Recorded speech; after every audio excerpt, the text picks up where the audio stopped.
Hello everyone, welcome to जोत vlog. कैसे हैं आप सब? Very good morning. टाइम 11:15 बज गए हैं जी। आज ना हमको स्कूल जाना था नहीं है, जाना है। पता क्या है, जो शाइन का जो सारा सीन हुआ ना, उसमें फीस सबमिट होनी थी, तो फीस बैंक में जाती है स्कूलों की। तो वो ना हमारी जो डेट थी ना वो निकल गई, मिस हो गई और चीज़ें सारी लेट हो गई। तो अभी जो आज का दिन है ना, उसमें हम स्कूल फीस सबमिट करा सकते हैं। सरदार जी एक ही दिन दिया ना उन्होंने स्कूल सबमिट कराने का, फिर तो रश भी होएगा। हाय रब्बा, लाइन च लगना पैना।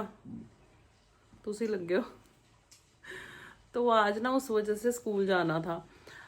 पहले तो ये था कि सरदार जी जा आएंगे, मैं तो नहीं जाऊंगी, अपना बाइक पे अपना सबमिट करके आ जाएंगे। अब मैं इस वजह से जा रही हूँ मैं तो जाना ही होता है।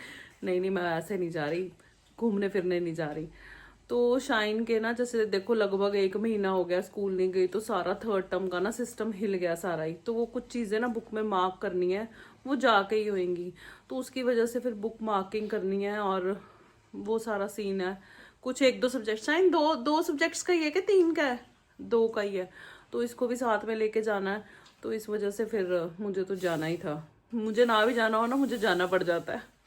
तो वो फिर एक ही चक्कर में हो जाएगा। बार बार सरदार जी फिर कहते हैं कि तू मेरे को बहुत डिस्टर्ब करती। जब मैं इनको फोन करती हूँ ना, कुछ काम होता है, तो मैंने पता है की कहते हैं, मेरी दिमाग ना खा, मेरा फोन रख दे, कह के ठा मार देते हैं फोन। तो मैं कहनी मैं दिमाग ही खाना। और आपको बताती हूँ, ये जो लाइनिंग्स वगैरह ना, ये श्रिंक हो गई हैं। एक लाइनिंग रह गई है, वो मेरी है, वो पानी में डिपी है और वो कल से डिप है, मैंने निकाली नहीं। चलो वो बाद में पहुँचा दूंगी, एकदम इकट्ठे तो कुछ चीज़ें नहीं ना बननी। तो दीदी का फोन आया था कि एक डिवाइडर स्कर्ट है, उसका सैंपल मेरे पास है। इसमें ये देखो, ये सैंपल वाली डिवाइडर स्कर्ट है, ये माही की है। सैंपल माही का है लेकिन बन्नी माही की नहीं है। तो वो उन्होंने मंगवाया था कि मुझे चाहिए, मैं कटिंग कर रही हूँ तो मुझे आप दे दो, तो मेरा काम निपट जाएगा। तो मैंने सोचा, मैंने वैसे भी सोचा था कि जाना है, ऑन द वे है रास्ते में, तो दे देंगे। तो पहले ये था कि वापसी में दीदी को पकड़ा देंगे, अब जाते हुए पकड़ाना है। एक ये लिफाफा है और एक ये लिफाफा है, फट चुका है।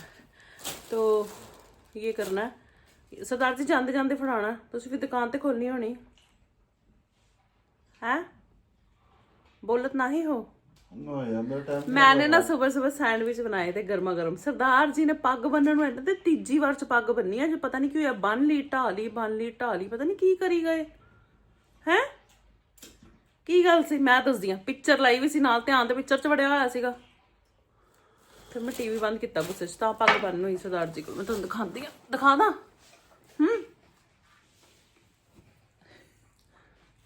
ਹਟੋ, ਮੈਨੂੰ ਇੱਥੇ ਬੈਠਣ ਦਿਓ।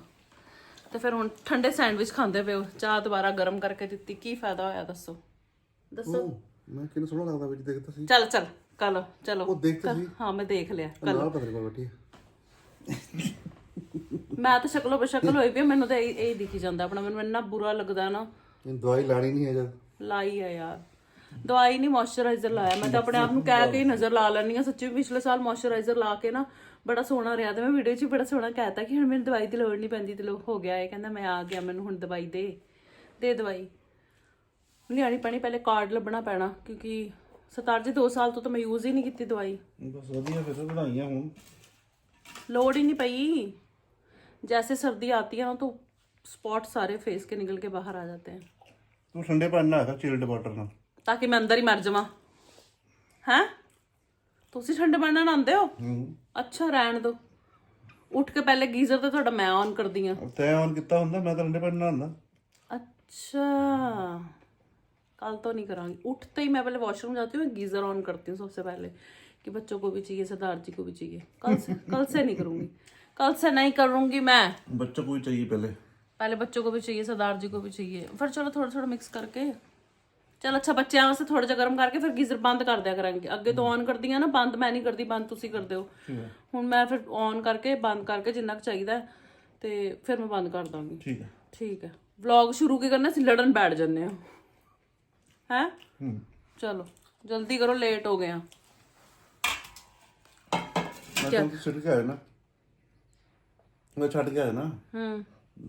ਅੱਧਾ ਘੰਟਾ ਸਾਨੂੰ ਲੱਗਣਾ ਨਹੀਂ, ਤੁਸੀਂ ਤੇਲ ਹੀ ਫੂਕਣਾ। ਮੈਂ ਤੁਹਾਨੂੰ ਦੱਸਾਂ, ਸਿੱਟ ਕੇ ਆ ਜਾਣਾ ਸਾਨੂੰ ਸਿੱਟ ਕੇ ਤੁਹਾਡਾ ਗੁਜ਼ਾਰਾ ਹੈ। ਉਹ ਮਹੂਮਾ ਕੇ ਕੰਮ ਚੱਲ ਰਿਹਾ ਹੈ ਅਨੰਦਪੁਰ ਸਾਹਿਬ 'ਚ। पेंट गिर भी चुका है थोड़ा थोड़ा ਵਾਸ਼ ਹੋ ਗਿਆ ਵਾਈਟ ਵਾਸ਼ ਸਾਰਾ ਸਾਰੇ ਮਤਲਬ ਸਾਰੇ ਸ਼ਹਿਰ ਨੂੰ ਕਰਨਗੇ ਹੋਰ ਨਹੀਂ ਮਤਲਬ ਜਿਨ੍ਹਾਂ ਨੇ ਹੁਣ ਲੇਟੈਸਟ ਆਪਣੇ ਘਰਾਂ ਨੂੰ ਪੇਂਟ ਕਰਾਇਆ ਉਹਨਾਂ ਦਾ ਵੀ ਪੇਂਟ ਖਰਾਬ ਕਰ ਦੇਣਗੇ ਹੈ ਜਦੋਂ ਮੈਂ ਵਲੌਗ ਸ਼ੁਰੂ ਕਰਦੀ ਤੁਹਾਡਾ ਫੋਨ ਵੱਜ ਜਾਂਦਾ ਤੁਹਾਨੂੰ ਪਤਾ ਹੈ ਨਾ ਵੀ ਹਾਂ ਨਹੀਂ ਇਹਨੂੰ ਬੋਲੋ ਬਈ ਇਹ ਜਾਨ ਖਾਂਦੀ ਹੈ ਵਿੱਚ ਵੱਜ ਕੋ ਕਹਿੰਦੇ 16 ਰੁਪਏ ਦੇ ਦੋ ਕੰਬਾਈਨ ਕੋਲ ਹਾਂ ਭਾਈ ਹੁਣ ਵੀ ਜਿੰਨੇ ਮਰਜ਼ੀ ਭਾਈ ਇਹਦੇ ਕੋਲ ਹੁੰਦੇ ਭਾਈ ਕੋਲ ਅਮਰੂਦ ਤੇ ਭਾਈ ਕੋਲ ਹੁੰਦੇ ਹੈ ਹੀ ਨਹੀਂ ਉਹਦੇ ਕੋਲ ਉਹ ਕੋਈ ਦੇਖ ਦੂੰ ਅੱਛਾ ਮੇਰੀ ਗੱਲ ਸੁਣੋ ਇੱਥੇ ਰੋਕੋ ਜਰਾ ਮੈਂ ਨਾ ਉਹ ਦੇਣੇ ਆ ਕੱਪੜੇ ਦੀ ਨਹੀਂ ਮੈਂ ਰੋਕ ਨਹੀਂ ਸਕਦਾ ਮੈਨੇ ਬਾਰੇ ਵੱਲੋਂ ਮਾਫੀ ਹੈ ਮੈਂ ਰੋਕਣਾ ਪੈਣਾ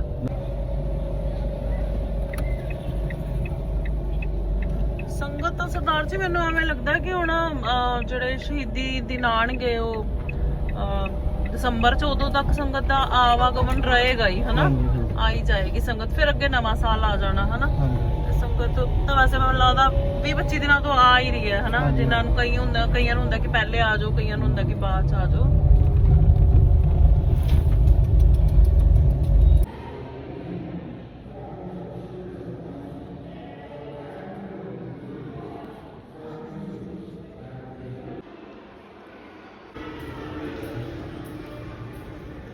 सिर्फ सीधा की छुट्टी को ना भी 1 घंटा पड़ा नहीं तो उनको पिक कर लेते लेकिन अब नहीं कर रहे वो ऐसे ही जा रहे हैं अपना काम फिनिश करके सरदार जी फीस वाले सेक्शन में रश था मैं तो गई नहीं ना है कोई नहीं था मैं है सही 3-4 बजे चलो सही हो गया इनका ना इतने में ही बैंड बज गया थक गई है ना कमर में दर्द होने लग गई बेटा कैसे बैठे चल पिठ दुखदी भी बैठा गया नहीं तेरे को अंदर जाना है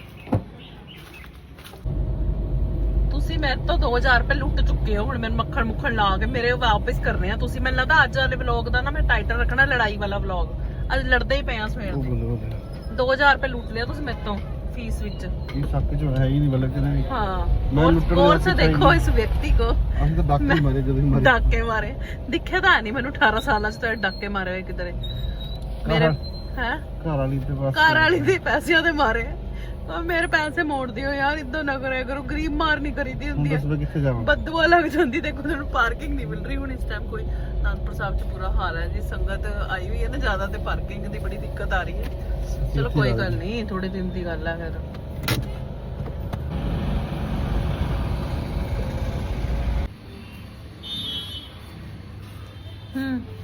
ਕਿੰਨੇ ਬਚਾਈ 1 ਰੁਪਿਆ 1 ਰੁਪਿਆ ਵੱਧ ਗਈ ਹੁਣ ਹੈ ਹੁਣ ਦੱਸੋ ਉਧਰ 50 ਸੀਗੀ ਅੱਛਾ ਫਿਰ ਲੈ ਲੈਣੇ ਸੀ 1 ਰੁਪਿਆ ਸਸਤਾ ਮਾਰਕੀਟ ਨਾਲੋਂ ਲੈ ਲਓ ਮੈਂ ਤਾਂ ਆਂਦਾ ਹੀ ਦੇਖ ਲਿਆ ਸੀ ਅੱਜ ਤੁਹਾਡੇ ਤੇ ਪਤਾ ਕਿਹੜਾ ਡਾਇਲੌਗ ਸੈੱਟ ਬੈਠਦਾ ਤੇਰੇ ਮਨ ਕੋ ਭਾਇਆ ਤੁਮਕੋ ਕੁਝ ਵੀ ਨਹੀਂ ਦਵਾਇਆ पहले फ्रेश पनीर बस साथियों जाने से पहले ना मैंने दूध सिम पे रखा था ये देखो क्या हो गया सारा लेकिन ये है कि मतलब नीचे नहीं गिरा दूध मलाई थोड़ी सी गिरी और ये कड़ कड़ के ना लाल हो गया है देखो एक मिनट दिखाती हूँ ये देखो सरदार जी कहते हुण इन्हूं मिठा पा के ना पी लियो पता सिम पे रखा था और जल्दबाजी में मेरे को याद ही नहीं रहा जैसे ही मैंने दरवाजा खोला घर का खुशबू आ रही थी दूध की मैंने कहा हाय मैंने दूध रखा हुआ था और ये आप देख रहे हो आधी क्वांटिटी रह गई है पर अब चलो हो जाता है कभी कभी क्या कर सकते हैं हो गया अब तो